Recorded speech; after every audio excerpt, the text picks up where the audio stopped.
Ora, porque Jesus vive. Como foi o grande conflito? Como foi modificado o sábado? A profecia declara que o papado havia de cuidar em mudar os tempos e a lei. Daniel capítulo 7, versículo 25. A fim de prover um substituto para a adoração dos ídolos, a adoração de imagens e relíquias foi gradualmente introduzido no culto cristão. O decreto de um concílio geral estabeleceu finalmente esta idolatria. Roma pretendeu eliminar da lei de Deus o segundo mandamento, que proíbe a adoração de imagens, dividindo o 10º mandamento para conservar o número deles. Dirigentes não consagrados da Igreja tripudiaram também sobre o 4º mandamento, pondo de parte o antigo sábado, o dia que Deus abençoara e santificara, em Gênesis capítulo 2, versículo 2 e 3, e em seu lugar exaltaram a festa observada pelos pagãos, como o venerável dia do sol. Nos primeiros séculos, o verdadeiro sábado foi guardado por todos os cristãos, mas Satanás trabalhou a fim de atingir o seu objetivo. O domingo foi transformado em festividade em honra da ressurreição de Cristo. Atos religiosos eram realizados nele. Era, porém, considerado como dia da recreação, sendo o sábado ainda observado como dia santo. Satanás induzira os judeus antes da vinda de Cristo a subcarregarem o sábado com as mais rigorosas imposições, tornando-o um fardo. Agora, tirando vantagem da falsa luz sob a qual ele assim fizera com que fosse considerado, lançou desdém sobre o sábado como sendo uma instituição judaica.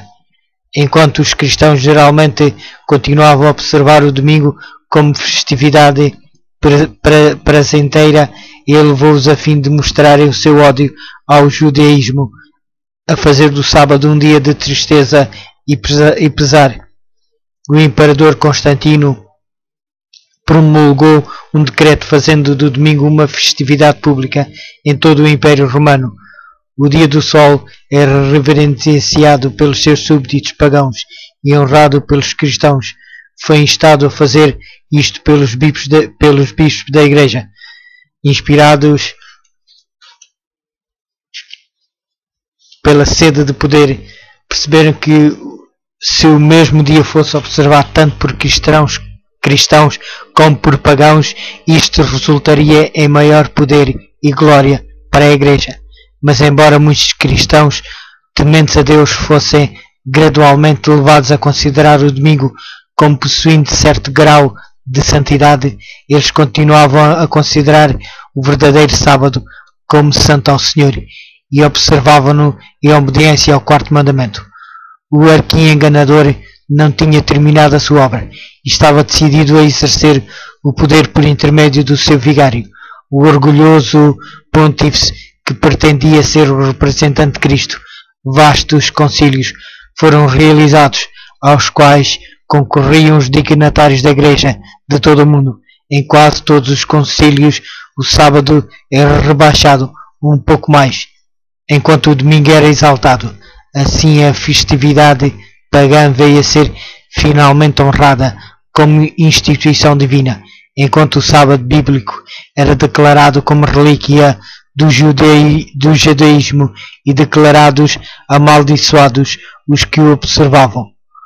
O apóstata conseguira ter êxito e exaltar-se contra tudo o que se chama Deus, o objeto de culto. 2 Tessalonicenses capítulo 2, versículo 4. Ousar a mudar o único preceito da lei divina, que indica o Deus verdadeiro e vivo.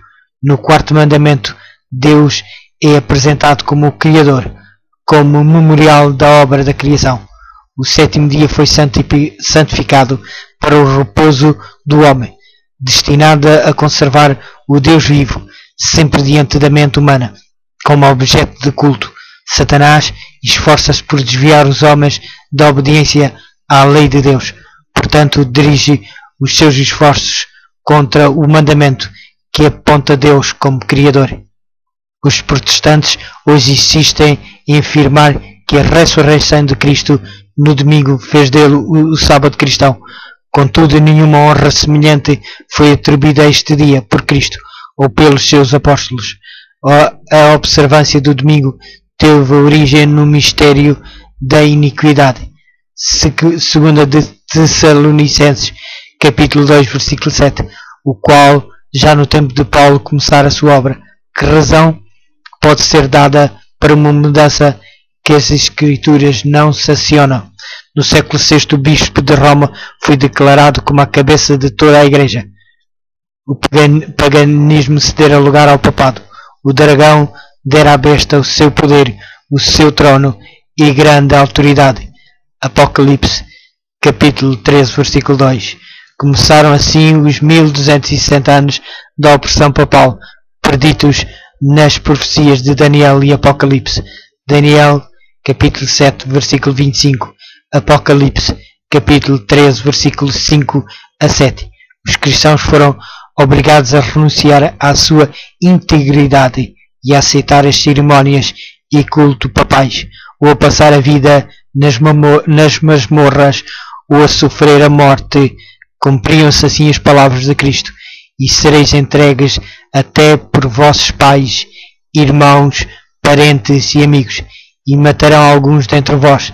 De todos sereis odiados por causa do meu nome. Lucas, capítulo 21, versículos 16 e 17.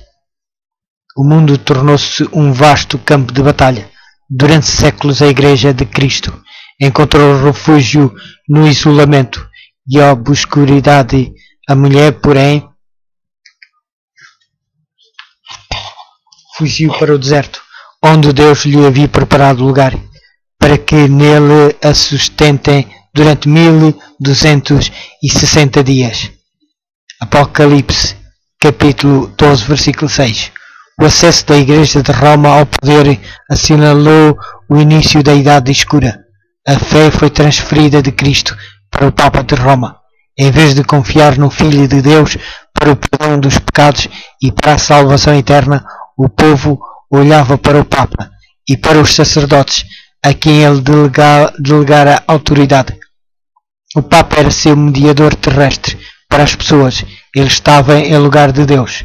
Esquivar-se das suas exigências era motivo suficiente para se afligir ao infrator a mais severa punição.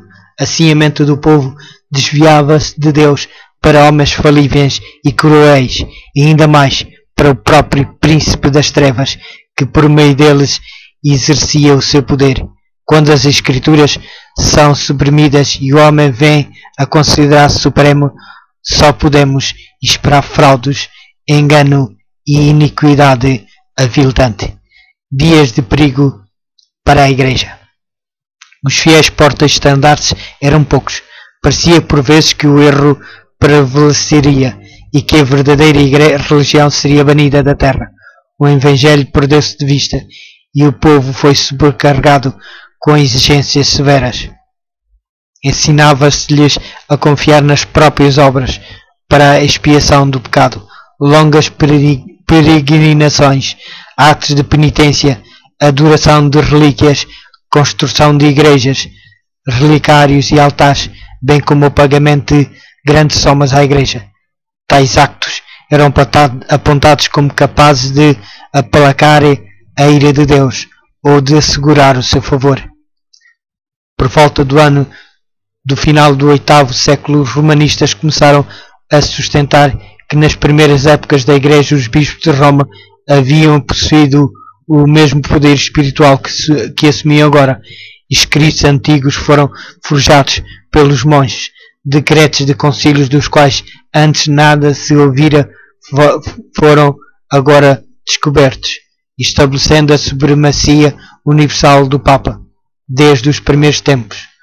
Os poucos fiéis que construíram sobre o verdadeiro fundamento, está em 1 Coríntios capítulo 3, versículo 10 e 11, achavam-nos perplexos, cansados da constante luta contra a perseguição, fraude e qualquer outro argumento engradado por Satanás. Alguns que tinham sido fiéis desanimaram por amor à paz e Satanás.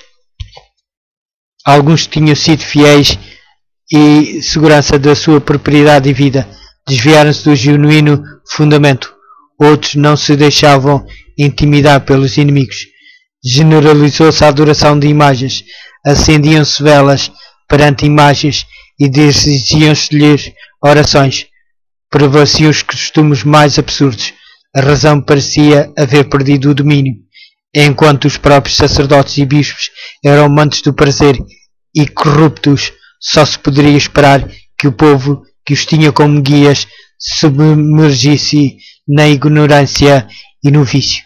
No 11º século, o Papa Gregório VII proclamou que a Igreja nunca errara e nunca poderia errar, de acordo com as Escrituras, mas as provas escriturísticas não acompanhavam a exerção. O altivo pontífice também pretendia o poder de depor imperadores. Uma ilustração do caráter tirânico deste advogado da infiabilidade foi o tratamento que dispensou ao imperador alemão Henrique IV. Por ter supostamente desprezado a autoridade papal, este monarca foi excomungado e destornado. Os seus próprios príncipes foram acoroçoados por mandado do Papa na rebelião contra ele. Henrique sentiu necessidade de fazer as pazes com Roma.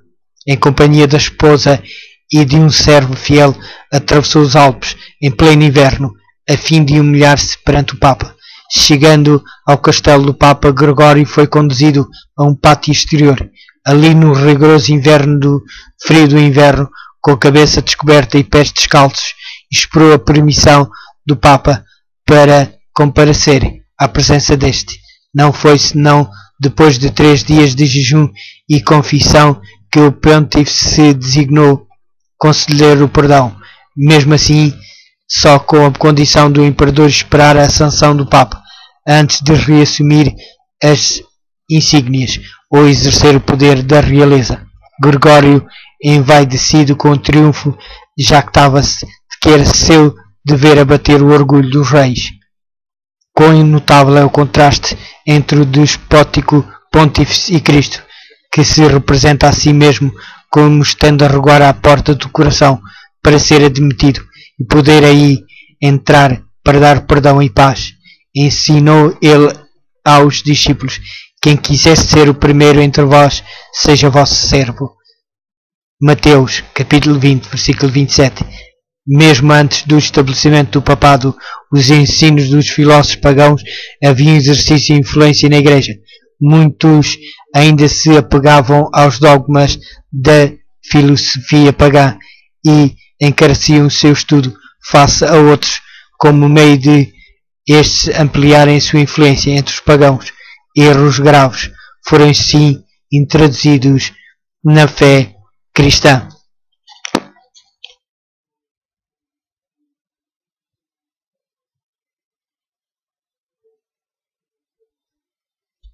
Como penetraram na Igreja as falsas doutrinas?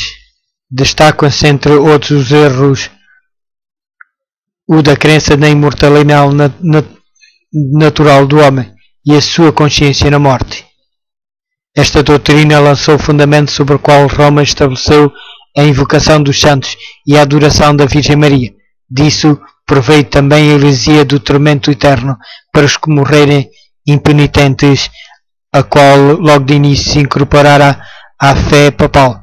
Achava-se preparado o caminho para mais uma invenção do paganismo, o purgatório, empregando para amedrontar as multidões supersticiosas. Esta heresia afirmava a existência de um lugar de tormento no qual as almas que não mereceram a condenação eterna deveriam sofrer punição pelos seus pecados e do qual, quando libertas da impureza, seriam admitidas no céu.